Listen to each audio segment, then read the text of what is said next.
Hey guys, welcome back to my channel. So today's video is a Q&A. It's my pregnancy Q&A. I've just got a load of questions to answer about pregnancy and stuff in general. If you do enjoy this video, subscribe.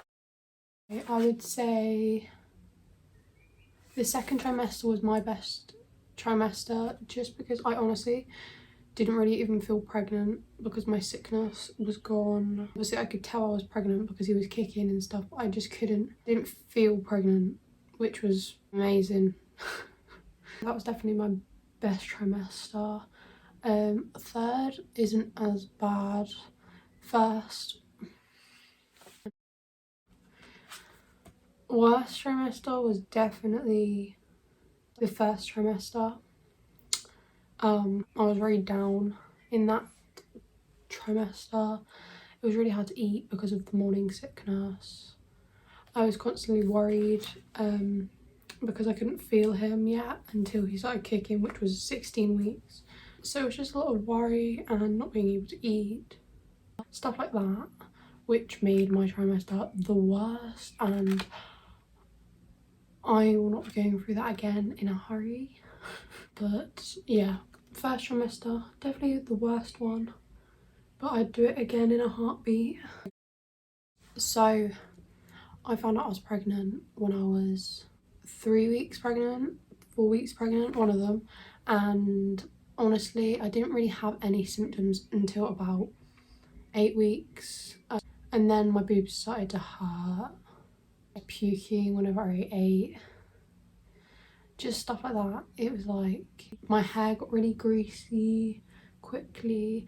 I had really bad cramping, which was obviously implantation, which was, yeah, and then headaches. They were really my only early symptoms until I was like 8 weeks, 9 weeks. Honestly, it's such a struggle when you sit down and you think about how all the changes, and you look at a picture of your body before pregnancy and then you see it now, and I'm just like, none of my clothes that I used to love to wear look nice on me anymore, or like stuff like that. And honestly, it is a struggle because everything changes. When they say everything changes, literally everything. I've got stretch marks everywhere, which is really hard because they're not just going to go away. But what helps me is thinking about how it's my son's made that, if that makes any sense, and they wouldn't be here if my son wasn't here. So that really helps. I thought that honestly the way I deal with it is just constantly just thinking about how my body is doing an amazing thing. I'm growing a whole human from like nothing, and yeah, it's just honestly amazing that I can even do that. I do, my boyfriend does as well. We don't want kids until we are financially properly stable. We have a house, we have like everything sorted, we've talked about it. So until everything is like, we're stable, we have a house, we have everything, blah blah blah, this won't be till I'm like 23. So it's quite a while off, but I do want 2 or 3 kids eventually in the future. It's not like it's happening as soon as after. I honestly have no idea. I know I'm 33 weeks, but I honestly have no idea. I feel like I'll know in the hospital when they place him on me what I'm going to do, because we're all prepared for everything. We've got formula, we've got bottles and sterilizer and stuff like that. I would love to breastfeed. I just don't know if I am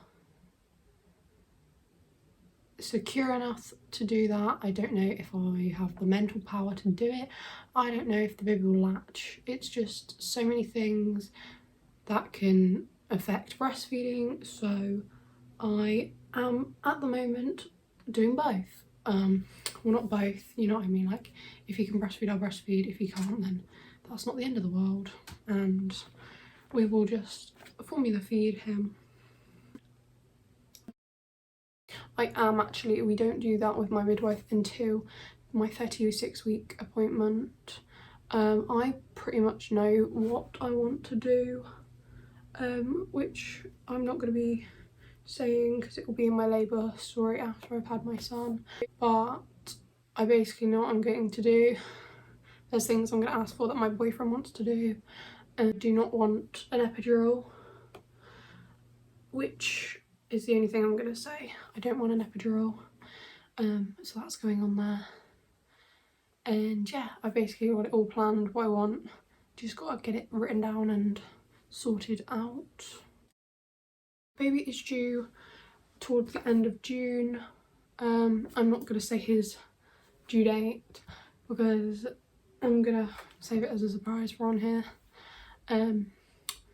But yeah, it's towards the end of June, mid-June. It's probably more mid than end. So it should be here July, beginning of July, end of June, which is really exciting. Really exciting.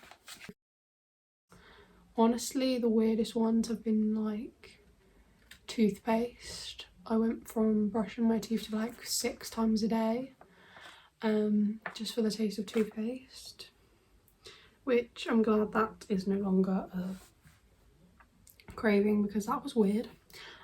Pickles and sugar is another one, which was like my first trimester cravings.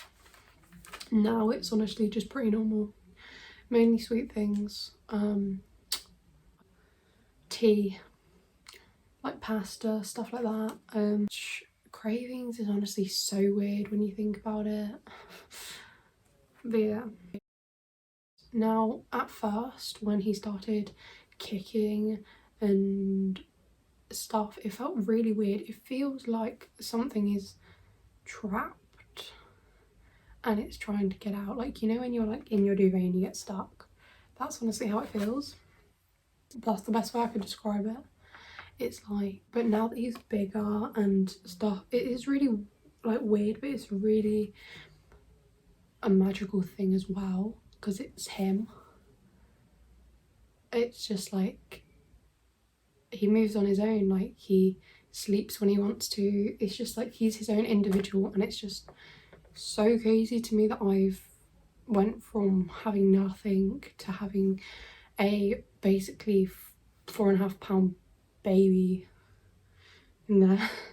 So it doesn't feel weird, it's just as he's getting bigger it hurts a lot more.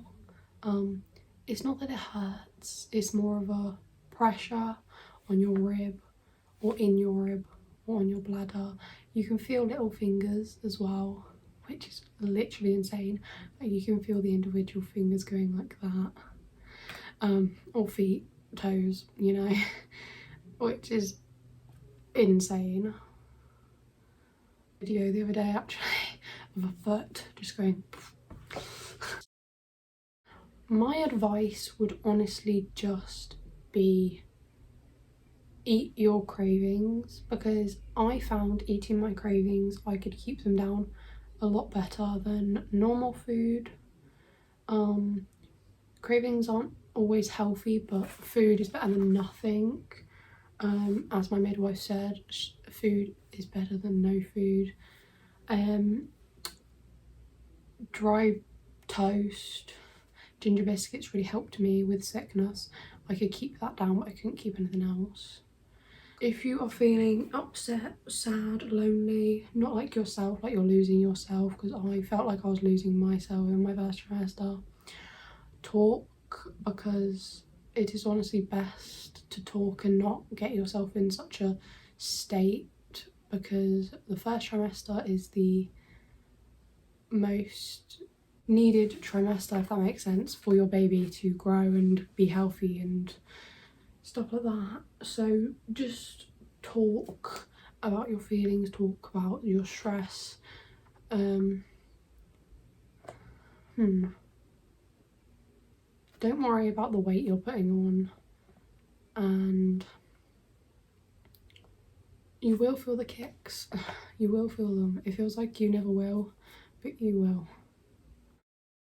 It's hard being pregnant at 16 or 25 or 37 or even 52. I don't think you can really put an age on the struggles of pregnancy or the hardships of pregnancy, you know? Like, just because I'm 16, it does not mean that my pregnancy is going to be easier or harder or I'm going to be able to cope more. It honestly is the same for every woman going through pregnancy, no matter the age. Yes, it is hard going through pregnancy at my age, but like I said, any age is hard. But at the end of the day, it is just a really, really magical thing. So special.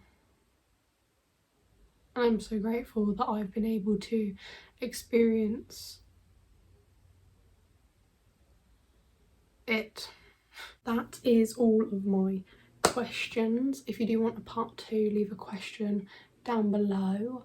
I hope this helped a few people, or you enjoyed it if you didn't come here for help. But yeah, if you do enjoy my videos, subscribe, and I will see you all in my next video. Thank you so much for watching.